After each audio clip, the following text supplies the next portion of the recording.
الله أكبر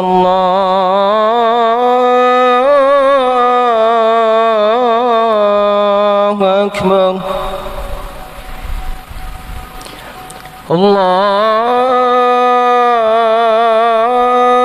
الله أكبر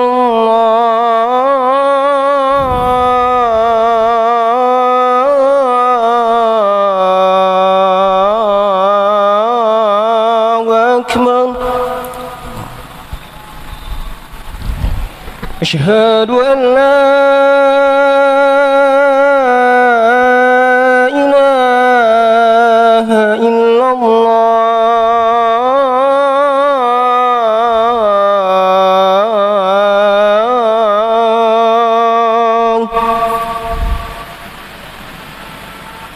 أشهد أن لا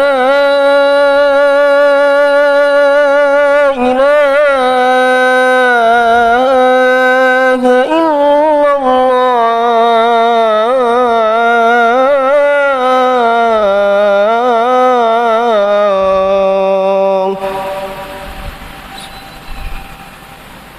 أشهد أن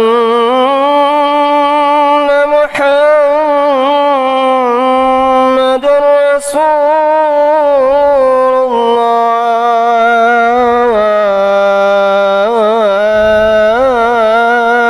الله أشهد أن محمد رسول الله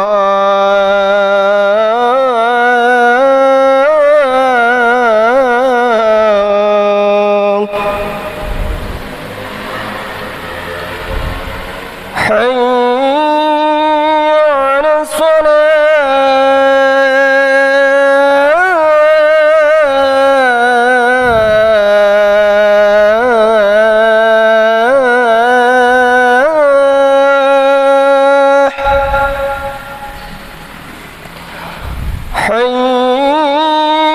على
الله أكبر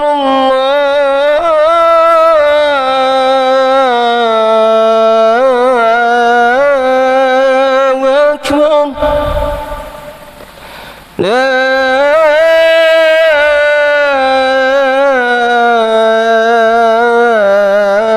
إله إلا الله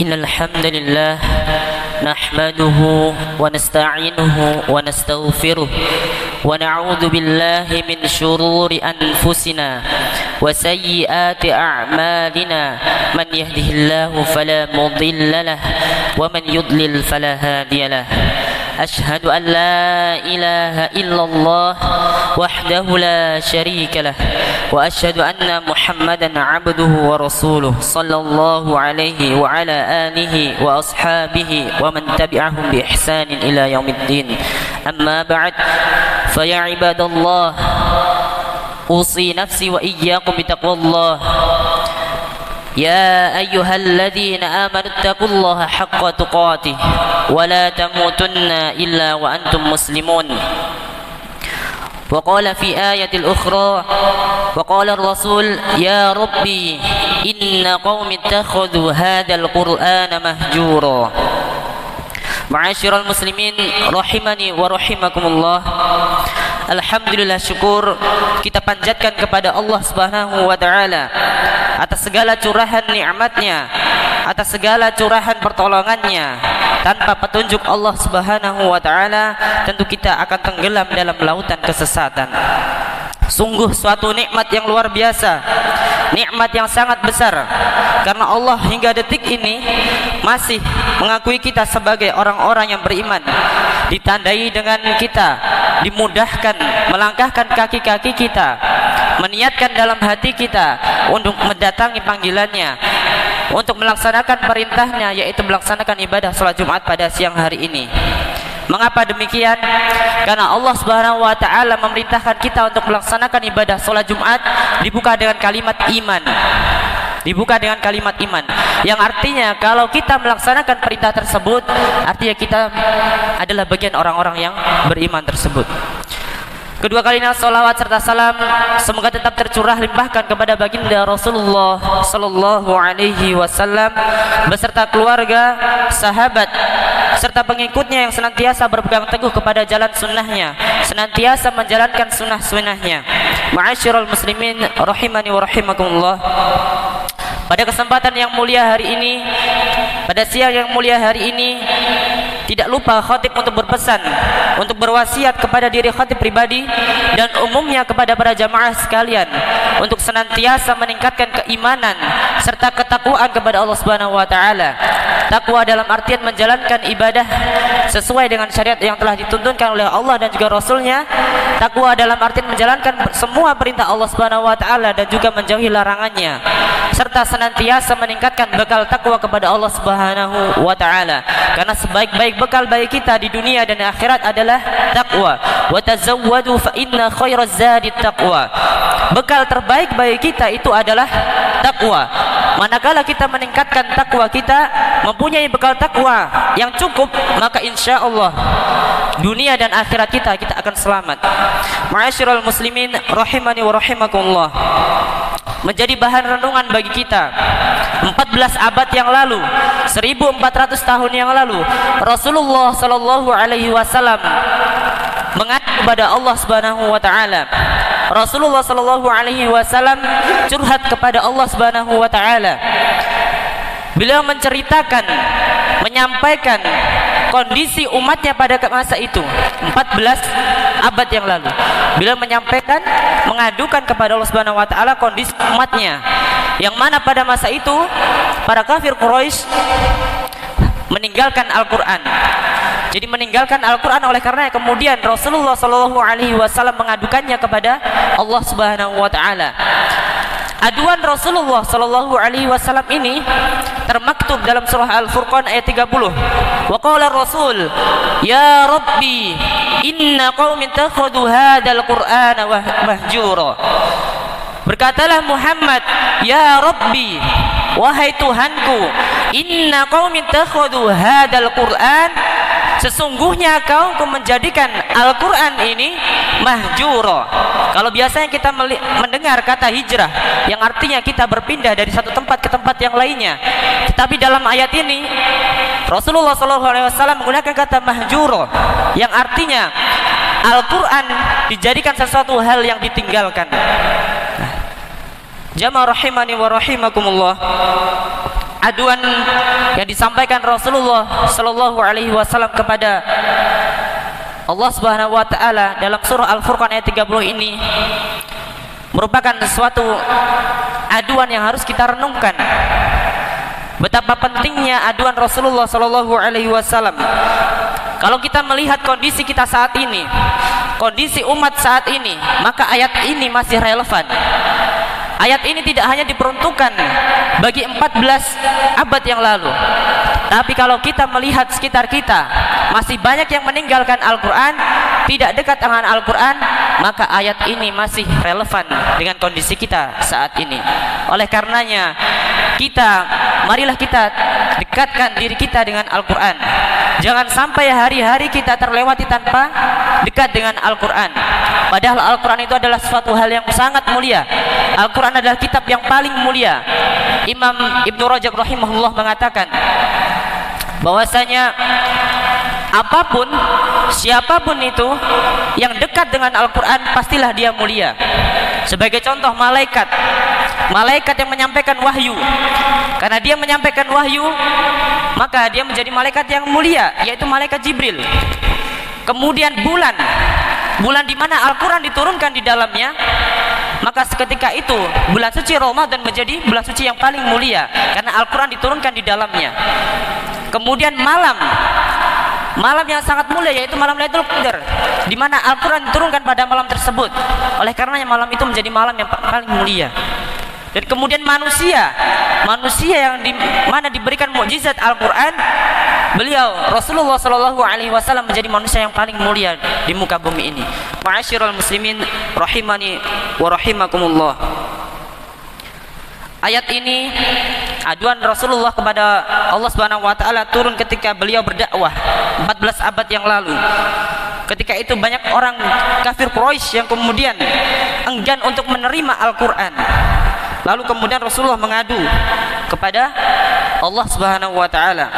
Kalau kita melihat sekitar kita, masihlah banyak orang-orang yang kemudian sibuk dengan kepentingannya pribadi, sibuk dengan kesenangan dunia, enggan untuk duduk kemudian membuka Al-Quran, membaca Al-Quran. Bagaimana Al-Quran saat ini hanya sekedar dijadikan pajangan-pajangan di dinding-dinding kita saja. Bagaimana Al-Quran saat ini hanya diletakkan di dalam lemari kita, bahkan sampai berdebu. Bahkan mungkin Al-Quran tersebut tidak pernah sama sekali dibaca di rumah-rumah kita. Ma'asyiral muslimin rahimani wa rahimakumullah. Rasulullah SAW sudah mewanti-wanti kita 14 abad yang lalu. Maka jangan sampai kita menjadi umatnya yang menjadikan Al-Quran sebagai sesuatu yang ditinggalkan. Mari kita bertanya pada diri kita saat ini, apakah kita termasuk orang-orang yang termasuk dalam aduan Rasulullah SAW? Apakah dalam setiap hari-hari kita yang kita lewati sudah membaca walaupun 1 ayat, 2 ayat, 3 ayat? Apakah kita sudah melakukan hal demikian? Jikalau bukan, maka waspadalah kita, celakalah kita, karena kita termasuk ke dalam golongan orang-orang yang diadukan oleh Rasulullah SAW kepada Allah Subhanahu wa taala. Ma'asyiral muslimin rahimani wa rahimakumullah. Mari dekati Al-Qur'an. Dimulai dengan membacanya. Bahwasanya kita ketahui bersama perintah Allah Subhanahu wa taala dalam firman-Nya yang pertama kali turun adalah Iqra bismi rabbikal ladzi khalaq.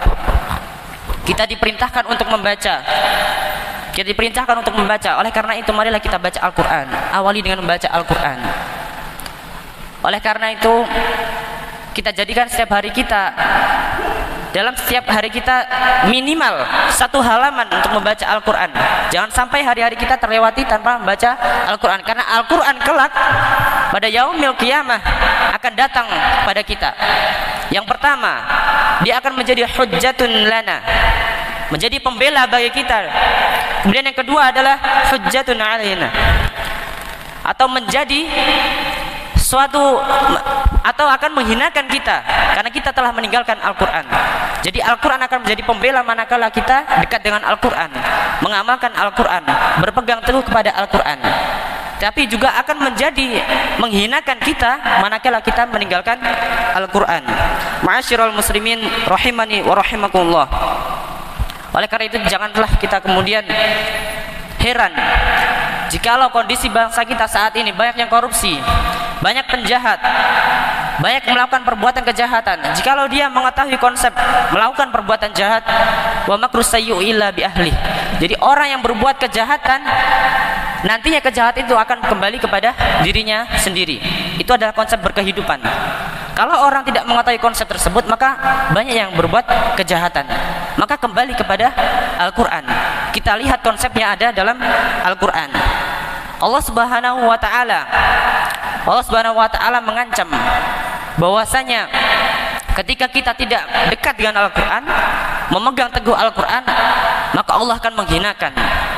Dalam hadis Rasulullah SAW, Rasulullah mengatakan, innallaha yarfa' bihadzal kitab aqwaman wa yad'u bihi akharin. Jadi Allah akan mengangkat derajat suatu kaum yang senantiasa berpegang teguh kepada Al-Qur'an, dan juga Allah akan menghinakan suatu kaum yang manakala dia tidak berpegang kepada Al-Qur'an. Ma'asyiral muslimin rahimani wa rahimakumullah. Maka dari itu mari kita jadikan diri kita sebagai orang-orang yang dekat dengan Al-Quran, mulai membiasakan membaca Al-Quran. Bacalah Al-Quran, karena Al-Quran nanti pada hari akhir akan menjadi syafaat bagi kita. Iqra'ul Quran fa innahu ya'ti yaumil qiyamah syafi'an li ashabi. Jadi kita diperintahkan untuk membaca Al-Quran, maka Al-Quran tersebut akan menjadi syafi'an li ashabi, bagi pembacanya akan menjadi syafaat. Ma'asyiral muslimin rahimani wa rahimakumullah. Maka jangan sampai 24 jam bekal yang diberikan Allah Subhanahu wa taala setiap harinya itu kita lewati tanpa dekat dengan Al-Qur'an. Aqulu qouli hadza wa astaghfirullah li wa lakum wa lisairil muslimin innahu huwas samiul alim.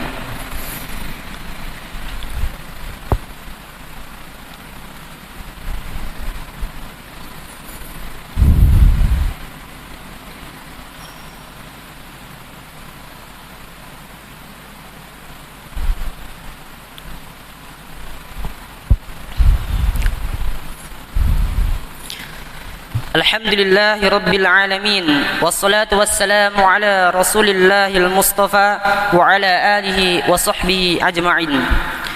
Qala Allah Ta'ala fil Qur'anil Azim, a'udzu billahi minasy syaithanir rajim. Ya ayyuhalladzina amanu taqullaha haqqa tuqatih wa la tamutunna illa wa antum muslimun. Ma'asyiral muslimin rahimani wa rahimakumullah.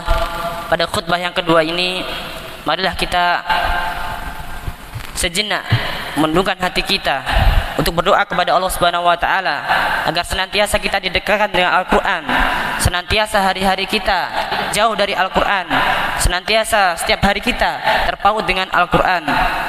Oleh karena itu,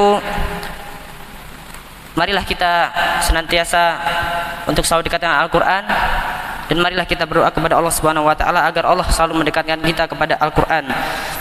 Inna Allaha wa malaikatahu yusalluna 'alan nabi ya ayyuhalladzina amanu sallu 'alaihi wa sallimu taslima. Allahumma salli 'ala Muhammad wa 'ala ali Muhammad kama sallaita 'ala Ibrahim wa 'ala ali Ibrahim wa barik 'ala innaka Hamidum Majid wa barik 'ala Muhammad wa 'ala ali Muhammad kama barakta 'ala Ibrahim wa 'ala ali Ibrahim innaka Hamidum Majid. Allahumma ighfir lil muslimina wal muslimat wal mu'minina wal mu'minat الأحياء منهم والأموات إنك سميع قريب مجيب دعوات. ربنا اغفر لنا ذنوبنا ولوالدينا وارحمهما كما ربونا صغارا. ربنا هب لنا من أزواجنا وذرياتنا قرة أعين واجعلنا للمتقين إماما. اللهم اجعلنا من أهل القرآن. اللهم اجعل القرآن حجة لنا ولا حجة علينا. ربنا اغفر لنا ولإخواننا الذين سبقونا بالإيمان ولا تجعل في قلوبنا غلا للذين آمنوا ربنا إنك رؤوف رحيم. ربنا ظلمنا أنفسنا وإن لم تغفر لنا وترحمنا لنكونن من الخاسرين. ربنا ظلمنا أنفسنا وإن لم تغفر لنا وترحمنا لنكونن من الخاسرين. ربنا تقبل منا إنك أنت السميع العليم وتب علينا إنك أنت التواب الرحيم. يا مقلب القلوب ثبت قلوبنا على دينك وعلى طاعتك. اللهم أعنا على ذكرك وشكرك وحسن عبادتك. اللهم إنا نسألك الهدى والتقى والعفاف والغنى. ربنا آتنا في الدنيا حسنة وفي الآخرة حسنة وقنا عذاب النار وصلى الله على محمد وعلى آله وصحبه وسلم والحمد لله رب العالمين. أقم الصلاة. الله أكبر الله أكبر أشهد أن لا إله إلا الله أشهد أن محمد رسول الله حي على الصلاة حي على الفلاح قد قامت الصلاة قد قامت الصلاة الله أكبر الله أكبر لا إله إلا الله